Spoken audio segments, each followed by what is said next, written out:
Oh. This series started out with so much promise and ended. Oh, it was such a disappointing ending. And I'll go over each one and I hope you understand by the end of this video why I was disappointed as I was with how the series ended. So the first one, we're introduced to Audrey Rose, who is a young Victorian lady who likes pretty dresses, but also likes cutting open bodies. So, one of those. Okay, fine. What she ends up doing is she's helping her uncle, who happens to be one of the premier, I don't know what to call them at this point. Basically, forensic scientists, where they cut open bodies and look at crime scenes and what have you. And she's an assistant to her uncle during these autopsies. Well, she also meets a young Thomas Cresswell, who is in Stalking Jack the Ripper, very stoic, very handsome for sure, but brooding. And over the course of the book, they're looking at the different murders of Jack the Ripper.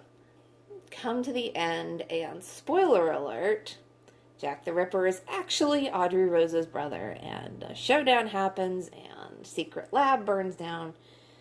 And some point during this book, Thomas confesses his feelings for Audrey, and she doesn't know what to do with it. I ended up giving Stalking Jack the Ripper 4 stars.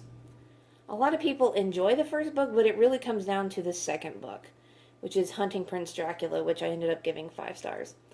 Why? Because this is the first time I've ever seen a character deal with PTSD. Or straight up, this is what we're going to call it. She doesn't say that word, but I can see it for what it is. So Audrey Rose and Thomas end up going to this special school in Transylvania to help them be better scientists, basically. And while they're there, Audrey is dealing with her feelings and her memories. It's set against this backdrop of folklore, which the Transylvanian people are deeply, it's deeply ingrained into their society. So I don't remember much beyond that. I just remember Audrey actually suffering from PTSD and Thomas helping her too, which was nice. He wasn't overly bearing of it, but he saw when she was having troubles with it, and he was like, I'm here for you, and their relationship deepens, and they end up confessing to each other, I think, by the end of it, and, it's very sweet. It's a very good book. And then we get Escaping from Houdini, which I gave 3 stars, and God Christ Almighty. Basically, Audrey and Thomas are on a ship going to America, and there's a traveling carnival, and then there's a murder. And Houdini's in there somewhere, because obviously Houdini's in there somewhere, because it's in the fucking title. I don't remember much about this book because I couldn't get past the fact, and I hate this fucking literary device. I even wrote a review about it. Authors, by all that is good and holy, knock it off with the I am going to threaten your family / loved ones / friends safety. Kind of blackmail you into it, because if you don't do what I say, I'm going to hurt them. And then they do it. And then said character does not tell said family about plot. Okay, their life is already in danger. You know what would happen? What I would do? The second that motherfucker is out of listening distance, I would book it to said loved one / SO / what have you. And I'd be snitching. And I get that snitches get stitches, but in this case, y'all already gonna get stitches. You might as well, make the fallout maybe a little less painful. But yeah, this Mephistopheles, who is the leader of this carnival, threatens Thomas's life. So Audrey Rose has to help him, otherwise Thomas's life is in danger. And so she pulls away from him, and Thomas is like, why are you pulling away from me? I want to help you. And she's like, she comes up with these bullshit excuses, and all this backwards and front for what have you. You know, and he knows something's wrong, and she's so conflicted. And of course people get hurt. She gets a fucking knife in her leg at some point. Because it's a huge thing in the fourth book. By the end of it, it seems like Thomas is going to walk away from this relationship, which he has every right to, because she fucking lied to him and wouldn't bring him in to, you know, the fold when his life was in danger. And you know, they ended up back together very last, like in the epilogue. Oh, nope, I actually really love you. I can't leave you. Okay. Fine. And then we get fucking Capturing the Devil. And I don't know why I gave this 3 stars. It should really be like 2 stars because Christ all fucking mighty. Basically, Audrey Rose and Thomas get engaged. They're at the church. They're literally saying their vows. And here comes this trollop who's like, no, Thomas is engaged to me. Shock and awe. So, you know, wedding can't go forward. So there's a lot of angst in this fucking book. All against this is the backdrop of White City murders. Basically, if you don't know, back in the early, or no, not the early, well, in the late 1800s, I'm talking very late 1800s, in Chicago, there was a man known as H.H. Holmes who built a hotel. It was basically a murder castle, is what we call it. And he would rent out rooms to patrons, usually young women, and somehow get a hold of money of theirs and end up drugging them, and then they'd be in his basement where he would kill and dismember and like perform all kinds of experiments on them before burning up their bodies. They couldn't catch him for a very long time, but he's known as the White City Devil. And it's a very fascinating case, and it's very fascinating because he's basically America's first recorded. You know, a lot of people say that he's America's first serial killer. I say he's America's first recorded serial killer. I'm sure there were plenty before him, which I find fascinating. But 90% of this book is horny teenagers on Maine. I have to listen to, or read, Audrey Rose and Thomas pining for each other. Oh my God. I'm getting too old for this, I guess. But Christ, could y'all just, like, quit pining for 5 minutes? There is a serial killer, okay? I'm trying to remember what I wrote a review for this, and I was just, like, going off. Another big thing is that, spoilers, apparently, Audrey Rose's brother was not actually Jack the Ripper. And I mean, Maniscalco goes almost out of her way to try to prove that it was actually H.H. Holmes who was Jack the Ripper the time. And then he went across the sea because there was a dead body in Escaping from Houdini that was an awful lot like the Ripper murders. And it was just like, why did she have to go out of her way why couldn't he have been Jack the Ripper? Why does he have to be like some poor sap who got caught up in it because of poor Audrey Rose's feelings? For fuck's sake.